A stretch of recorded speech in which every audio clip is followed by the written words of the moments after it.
Viewers, आज हमें आप कॉल्स कर सकते हैं। हकीम सलीमी साहब जो है हमारे साथ मौजूद हैं और आप जो है वो बिल्कुल हमें नाशपाती के हवाले से भी आज हम लोग बात कर रहे हैं और बिल्कुल हकीम इमार सुलेमानी साहब आज हमारी जो है रहनुमाई फरमा रहे हैं हमें कब कब नाशपाती खाना चाहिए, कैसे खाना चाहिए, इसके बेनिफिट्स क्या हैं और भी किसी को कोई प्रॉब्लम्स हैं तो आज आप डिस्कस कर सकते हैं और फ्री एडवाइस ले सकते हैं।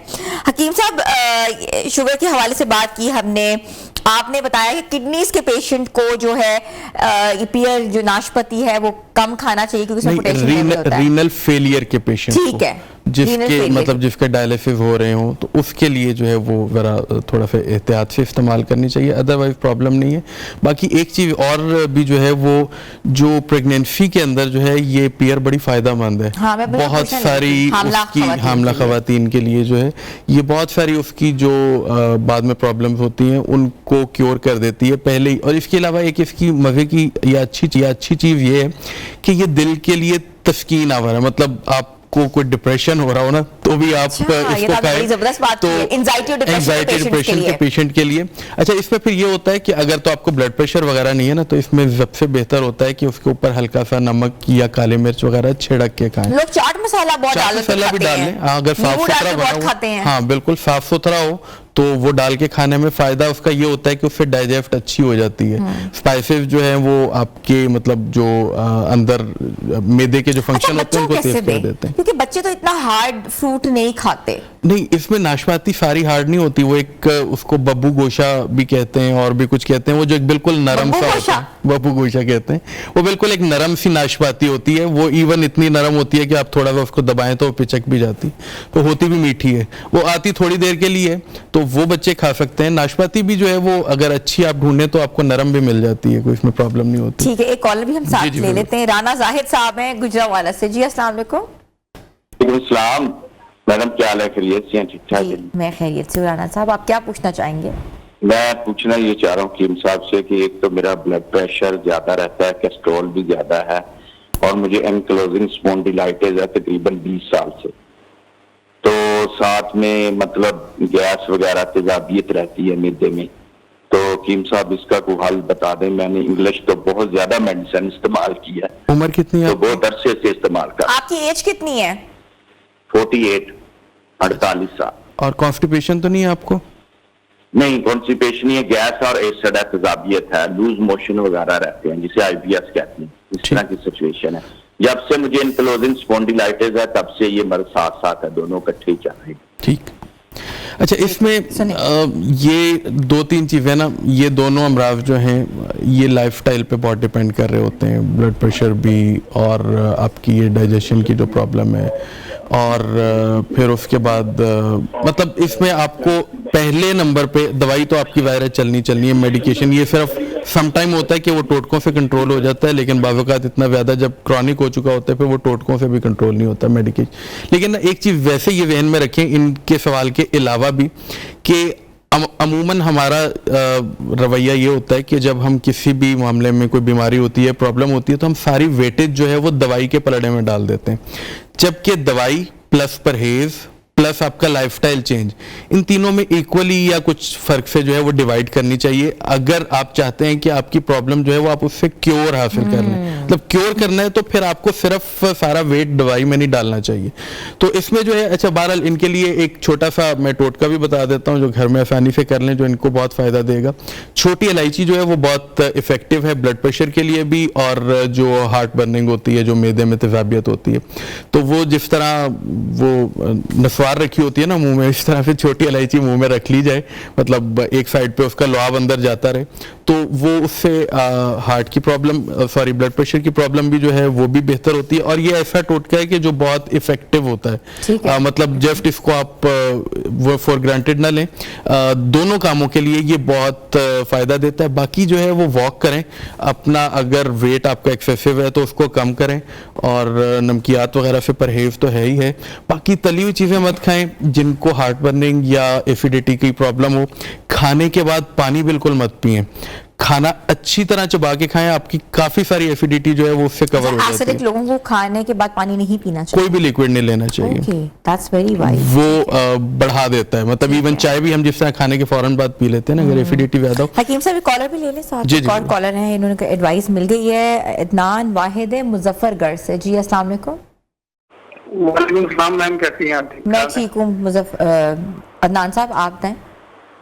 जी शुक्र अल्हम्दुलिल्लाह।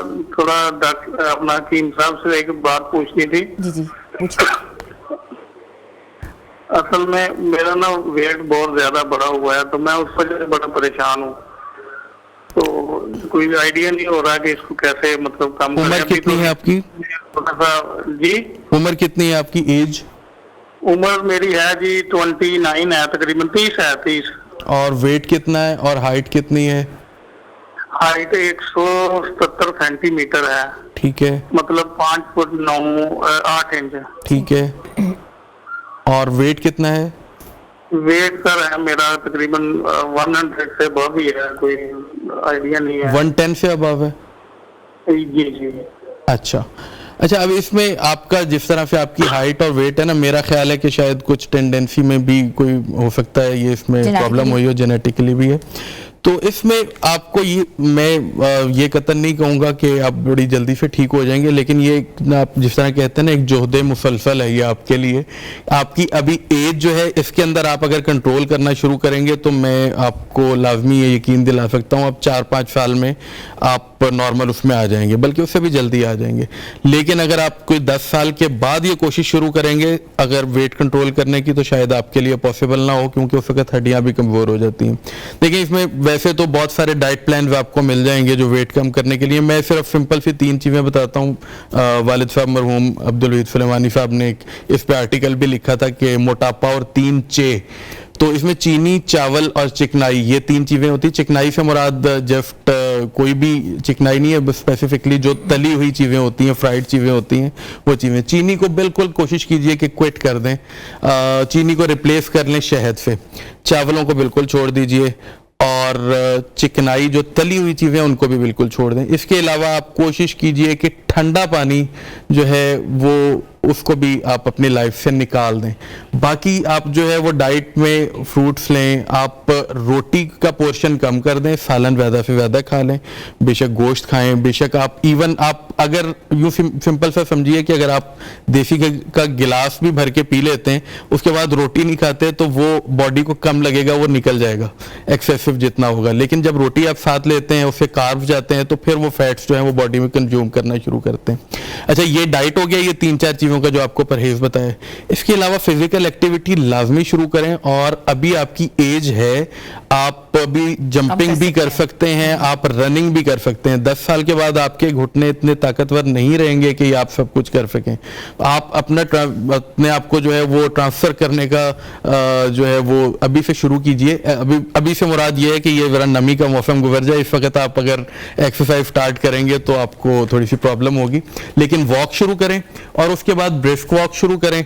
ये स्टेप बाय स्टेप करते जाएं और उसके बाद फिर आप एक्सरसाइज की तरफ आएं, तो होपफुली आपको बगैर किसी एक्स्ट्रा मेडिकेशन के आप जो है वो ठीक हो सकते हैं। कावा अलबत्ता जो है वो अदरक और जो जीरा है, इसका कावा बना के आप सुबह निहार मुंह ले लें, ये बहुत इफेक्टिव है। लेकिन अगर हार्ट बर्निंग हो फिर ना लें, अदरवाइज अदरक का कावा और थोड़ा सा उसमें जीरा डाल के वेट लॉस के लिए बहुत दवाइयां नहीं अच्छा है। देते अक्सर लोग वेट लॉस की, कोई मेडिसिन, कोई सफूफ, कोई माजून देते हैं, तो आप कुछ दवाइयां तो दी जा सकती हैं। वो एक मतलब वो मशहूर है ना कि हम लोगों ने पतला भी जो होना है वो कुछ खा के ही पतला होना है। दवाइयां से होना है। मैं कोशिश करता हूँ कि अगर मतलब आप यंग हैं और आप में इतनी उस वक्त Tendency तो आप खुद कर एनर्जी होनी सकते चाहिए हैं कि इस चीज आपको को। खुद कर लेना चाहिए। ठीक है। दवाइयों को आप रख लें, फिर 50s के बाद आपने खानी है कहीं ना कहीं से, तो तब तक नहीं खा रहे तब तक जो है वो अपनी ग़िज़ा को अच्छा रखें। अच्छा, है। केले से भी परहेज रखें, केला भी बहुत मोटापा करता है। अच्छा ठीक है। एक कॉलर और है, आयरा है कराची से। जी अस्सलाम वालेकुम। वालेकुम अस्सलाम जी, अस्सलाम वालेकुम। कैसी है मैडम, आप ठीक है? मैं ठीक हूँ आयरा, आप ठीक है? जी अल्लाह का शुक्र है। मैडम पहले मैं एक तो आपसे रिक्वेस्ट काइंडली करूंगी और फिर मैं सर से 2 सवाल करूंगी कि मेरी एक रिक्वेस्ट है कि आप अपने शोज में कमिंग डेज या कमिंग वीक्स में ये मैडम सामिया जो एस्ट्रोलॉजर है उनको भी इनवाइट करें। हम देखना चाहते हैं, वो आपके लाहौर की हैं, तो हम चाहते हैं कि आप उनको भी शोज में इनवाइट करें। ठीक है, जी, इंशाल्लाह और जरूर दूसरा करेंगे। मेरा मैडम मेरा दूसरा सवाल ये है, सर से है एक सवाल कि मेरी वालदा को जब वो लेटती हैं और खड़ी होती हैं जब बेड से, मतलब तो उस वक्त उनको चक्कर आ रहे होते हैं, मतलब जब वॉक कर रही हैं या खड़ी हैं, मतलब जब खड़ी होती है तब नहीं आते हैं, सिर्फ लेटते हुए और बिस्तर से खड़े होते हुए। और उनका शुगर लेवल अभी हमने चेक करवाया है, HbA1c 7.09% आया है, और अक्सर उनका बीपी जो होता है वो हाई हो जाता है, वरना अमूमन नीचे का बीपी जो उनका है वो 62 60 इस तरह रहता है, नीचे का लो रहता है। इसके लिए मैडम कुछ पूछना है सर से। उनकी एज कितनी है? जी सॉरी, एज, उम्र 65। ठीक है। और मेरे भाई का एक इशू है, वो 30s में, मिड 30s में है, वो जैसे मतलब शाम को वॉक पे जाता है तो उसको ऐसे अक्सर हुआ है कि मतलब कई दफा पहले भी हो चुका था, अभी भी कल हुआ है कि कल शाम को जब वो वॉक पे निकले तो उसकी बॉडी शिवर की है, मतलब जैसे उसको फीवर नहीं आया, जस्ट बॉडी शिवर करके उसको ठंड लग रही थी। ठीक है हकीम साहब। अच्छा, जो वालदा का है ना, ये अमूमन जो उठते हुए या खास टाइम पे चक्कर आते हैं, ज़्यादातर इसको मतलब अमूमन जो बोला जाता है तबखीर मैदा, कि मतलब आपके मैदे से जो बुखारात उठ रहे होते हैं ना, वो उसकी ज़्यादती की वजह से सम टाइम हो जाता है। इसमें सबसे बेहतर होता है कि आंतों का निज़ाम आप गट हेल्थ इनकी बेहतर करें ना, मतलब अब हर्बल में जवारिश जाली नूस होती है, वो बहुत सारे इदारे बनाते हैं, तो वो आप जवारिश जाली नूस दें। और कोई अगर उनको ब्लड प्रेशर ज़्यादा हाई नहीं होता तो कोई भी हाजमे का चूरन कोई भी अगर आपके करीबो जवार में अच्छा मिले तो वो दे दें, या सौंफ इवन जो है वो उनको चबा लिया करें, और या सौंफ का कहवा पी लें, तो उससे ये इनका जो बुखारात वाला तबखीर मैदा की प्रॉब्लम है ये काफ़ी हद तक ठीक हो जाएगी। होपफुली उनका ये वाला मामला जो है ये कवर हो जाएगा। और जो शिवरिंग वाला है वो समटाइम बीपी के फ्लक्चुएशन की वजह से भी हो जाता है, जो आपने भाई का बताया है, और बाज़-औक़ात ये दिल की कमज़ोरी की वजह से भी होता है। तो इसमें मेरा मशवरा है कि वो मिड 30s में हैं, तो अब इस उम्र में मतलब आप जब सिर्फ खाली इस तरह के मशवरे पे नहीं, बल्कि उनको किसी अच्छे मुआलिज को जो आपके करीबो जवार में है उनका प्रॉपर चेकअप करवाना चाहिए, ताकि अगर कोई प्रॉब्लम अल्लाह ना करे है तो वो स्टार्टिंग टाइम में ही जो है वो डायग्नोज भी हो जाए और उसको ट्रीट भी कर लिया जाए। ठीक है, बिल्कुल। आयरा, आप सुन रही हैं, आपने एडवाइस ले ली है, मजीद आप हकीम साहब से भी मशवरा कर सकती हैं उनके पर्सनल पेजेस पे जाके या नंबर से। एक और कॉलर हमारे साथ है, मोहम्मद नज़ीर अंजुम साहब है पाकपतन से। जी अस्सलाम वालेकुम। वालेकुम सलाम। जी नज़ीर साहब, क्या पूछना चाहेंगे?